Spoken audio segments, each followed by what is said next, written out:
ሰላም ውድ ተመልካቾቻችን እንኳን ወደ ቻናላችን በሰላም ተመልሳችሁ መጣችሁ። በዛሬው ቪዲዮአችን ላይ ደግሞ ዳዮድ እንዴት እንደምንፈትሽ ነው የምንመለከተው። ዳዮድ እንግዲህ ዋና ስራቸው ኤሲ የነበረውን ኤሌክትሪክ ወደ ዲሲ መቀየር። ኤሲ ማለት የሆነ ጊዜ ወደዚህ የሆነ ጊዜ ወደዚህ የሆነ ጊዜ ወደዛ የሚሄድ ኤሌክትሪክ ሲሆን ዲሲ ማለት ደግሞ ወደ አንድ አቅጣጫ ብቻ የሚፈስ ማለት ነው። እና እንደዚህ አይነት ዳዮዶች የመኪናችን ዲናሞ ውስጥ አሉ። ዲናሞ መጀመሪያ ሲያመነጭ ኤሲ ነው የሚያመነጨው።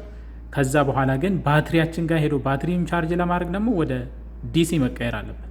ዲሲ ከፖዚቲቭ ወደ ኔጌቲቭ ኤሌክትሪክ ይሄዳል። እዚህ ዳዮድ ላይ ለምሳሌ ከዚህ ወደዚህ ከሄደ ያሳልፋል፣ በተቃራኒው አቅጣጫ ከመጣ ደግሞ አያሳልፍም፣ ዝግ ነው። ዳዮዶች ይሄ ነው ስራቸው። አሁን የምትመለከቱት እዚህ ጋር ያለችው ጥቁር ዳዮድ ትሰራለች ወይስ አትሰራም የሚለውን እንዴት እንደምንፈትሽ እንመለከታለን። ዳዮድ ለመፈተሽ መልቲሜትር ያስፈልጋቸዋል። መልቲሜትራችሁ ደግሞ እዚህ ጋር እንደምታዩት ዳዮድ የሚፈትሽ መሆን አለበት። ይሄውን ዳዮድ ይፈትሻል።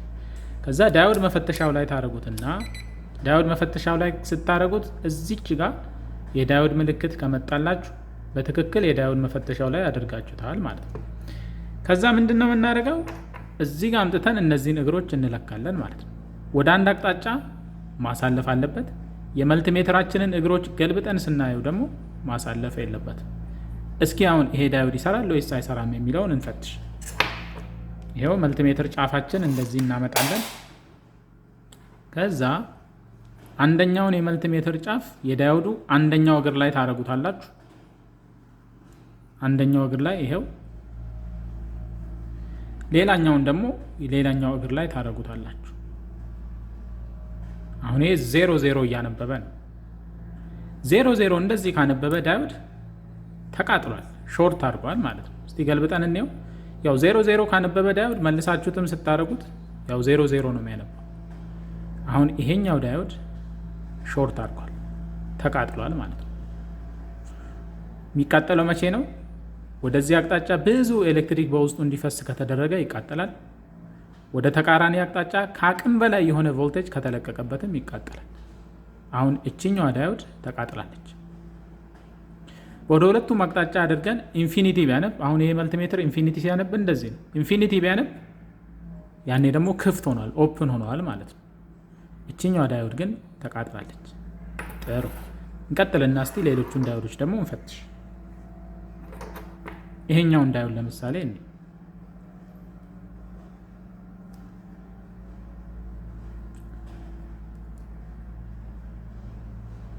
ይሄው ወደዚህ ኮንቲኒቲ ያነባል። ዳዮድ ኮንቲኒቲ ሲያነብ እንደዚህ ነው የሚያነባው። አሁን 483 ሚሊ ቮልት ይላል አይደል? ላይ 0.4 ማለት ያው 483 ሚሊ ቮልት እንደማለት ነው። ስገለብጠው ደግሞ እቺን አቀያይሬ አሁን የመልቲሜትሩ ነገር ማቀያየርና ዳዮዱን ማቀያየር፣ ከዛ አሁን ደግሞ ማንበብ የለበት፣ ወደዚህ ደግሞ ኢንፊኒቲ ያነባል። ስለዚህ እቺኛዋ ዳዮድ ትሰራለች። ቀጥል እስቲ እዚህ ጋር ደግሞ ሌላ ዳዮድ አለ፣ እንፈትሽ። ስለዚህ ዳዮድ የመኪና ዳዮድም ሲሆን እንደዚህ ነው የሚፈተሸው፣ የኦልተርኔተር ዳዮድም ሲሆን ልክ እንደዚሁ በዚሁ መንገድ እንፈትሸዋል። ወደዚህ አያነብም። እስቲ ገልብጠን ደግሞ እንየው። ያው ወደዚህ ሲሆን ደግሞ ያነባል። እዚህ ጋር ደግሞ እንምጣ። እስቲ ወደዚህ ያነባል፣ እያስተላለፈ ነው ማለት ነው።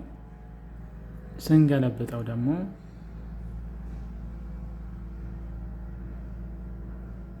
አያነብ። በቃ ስለዚህ ዳዮዳችሁን እንደዚህ ያደርጋችሁ መፈተሽ ትችላላችሁ ማለት ነው። እና ዳዮዶቹ መቼ መቼ ይጠቅማሉ ሲባል ለምሳሌ ሌላ ቪዲዮ ላይ ተመልክታችሁት ይሆናል። እዚህ ጋር ያለውን ይሄንን ኤሲ፣ እዚህ ጋር የሚመነጨው ኤሲ ነው። ይሄንን ኤሲ እዚህ ጋር ያለው ደግሞ የሚጠቀመው ዲሲ ነው። ወደ ዲሲ ለመቀየር አሁን ዳዮዶቹ የግድ ያስፈልጋሉ። ኤሲ እዚህ ጋር ያመነጨ ነው። ለምሳሌ የመኪና ዲናሞ መጀመሪያ ጥቅልሉ ውስጥ መታሳ ውስጥ የሚመነጨው እንደዚህ አይነት ኤሲ ነው። መኪናችን ባትሪውን ቻርጅ ለማድረግ ደግሞ የምንፈልገው ዲሲ ነው። ከባትሪ ፖዚቲቭ ወደ ኔጌቲቭ የሚሄድ ከረንት ነው የምንፈልገው። አሁን እዚህ ጋር የተመረተውን ኤሲ ወደ ዲሲ የሚቀይርልን ዳዮዶቹ ናቸው።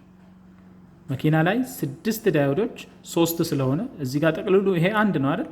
መኪና ላይ ያለው ጥቅልል ግን 3 ነው። 3ቱ ጥቅልሎች ተራ በተራ ሁለቱ አንዴ ተራ በተራ ያመነጫሉ።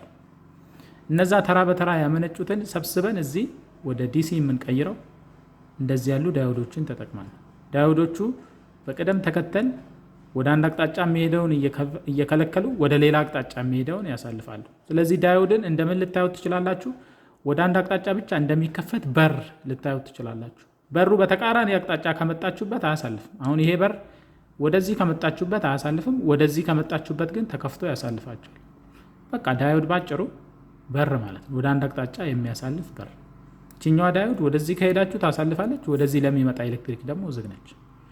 ዳዮዶች እንደዚህ አድርገው ከዚህ ከዲናሞ ከመታሳ የሚመጣውን ከጥቅልሉ የሚመጣውን ኦልተርኔቲንግ ከረንት ወደዛ የሚል ከረንት ሰብስበው ዲሲ ያደርጉታል ማለት ነው። እና ዲሲ በማድረግ የመኪናችን መብራቱ፣ ሬዲዮ፣ ሁሉ ነገር ቻርጀሮች፣ ምኖች በዲሲ የሚሰሩት ለዛ ነው። ሲመነጭ ኤሲ ነው። እነዚህ ውስጥ ገብቶ ሲወጣ ግን ዲሲ ሆኖ ይወጣል። ስለዚህ ባጭሩ የዲናሞ ውስጥ ያለ የዳዮድ ስራ እሱ ነው። ዲናሞችን ውስጥ ያለው የዳዮድ አሰራሩ ምን ይመስላል የሚለውን ማየት ከፈለጋችሁ፣ ሲሳል እንዴት ነው የሚመጣው የሚለውን ማየት ከፈለጋችሁ ይኸው እንደዚህ ነው የሚመጣው። እንደዚህ 6 ዳዮድ አንድ ላይ ተጋግዘው ይኸው እዚህ ጋር እንደምትመለከቱት 3 ጥቅልል አለ። መታሳ ውስጥ ያለው 3 ጥቅልል ነው። ከነዚህ ከ3ቱ ጥቅልሎች የወጣው በእነዚህ 6 ዳዮዶች 1 2 3 4 5 6 በእነዚህ 6 ዳዮዶች ተደርጎ ወደ ዲሲ ይቀየራል ማለት። ስለዚህ መጨረሻ ላይ በዚህ ጋር የሚወጣው ወደዛ የሚወጣው ወደ ባትሪ ፕላስ ዲሲ ነው። ከዚህ ከኋላ የሚገባለት ደግሞ ኔጌቲቭ ይሆናል። በዚህ በኩል ፖዚቲቭ ይወጣል፣ ከኋላ ደግሞ ኔጌቲቭ ይሆናል። ስለዚህ እነዚህ 6 ዳዮዶች አንድ ላይ እየተጋገዙ መኪናችን ውስጥ ያለውን ኤሲ ሆኖ የመነጨውን ኤሌክትሪክ ወደ ዲሲ ይቀይሩታል። እነዚህ 2 ጥቅልሎች ተራ በተራ ነው የሚሰሩት። ለምሳሌ የሆነ ጊዜ ይሄና ይሄ ወደ አንድ አቅጣጫ የሚሄድ ያመርታሉ። ያኔ ኤሌክትሪክ በዚህ በኩል ሄዳል፣ በዚህ በኩል አድርጎ በዛ በኩል ዞሮ ተመልሶ በዚህ በኩል ያደርግና ተመልሶ ይገባል። በዚህ በኩል አድርጎ ተመልሶ ይገባል። ይሄና ይሄ ተራ በተራ እየተጋገዙ እነዚህ ኤሌክትሪክ ያመነጫሉ። የተሰበሰበው ኤሌክትሪክ ሁሉ ግን እዚህ ጋር ሲደርስ ኤሲ የነበረው ወደ ዲሲ ተቀይሮ ያልፋል። የዳዮድ ብልሽት ብዙ ነገሮችን ያበላሻል። ዳዮድ ከተቃጠለ ዲናሞችን ጭምር ሊቃጠል ይችላል። ወደ ተቃራኒ አቅጣጫ የሚሄድ ኤሌክትሪክ ፍሰት በዲናሞቹን ውስጥ የሚያልፍ ከሆነ ዳዮዶቹ ይቃጠላሉ። ዳዮዶቹ ከተቃጠለ ደግሞ ዲናሞችን መስራት ያቆማል። እና ዳዮዶች በጣም ወሳኝ እቃ ናቸው የምንለው ለዚህ ነው። የዛሬው ቪዲዮአችን እንግዲህ ይሄንን ይመስላል። ዛሬውን ቪዲዮ ከወደዳችሁት እና ከተመቻችሁ ላይክ ማድረግ እንዳትረሱ። ለዚህ ቻናል አዲስ ከሆናችሁ ሰብስክራይብ ማድረግ ትችላላችሁ። እንደዚህ ያሉ ቪዲዮዎች እንዲደርሷችሁ ሰብስክራይብ አድርጋችሁ የደወል ምልክቱን ማብራት ትችላላችሁ። በሌላ ቪዲዮ እስከምንገናኝ ድረስ ሁላችሁም በያላችሁበት ሰላማችሁ ይብዛ።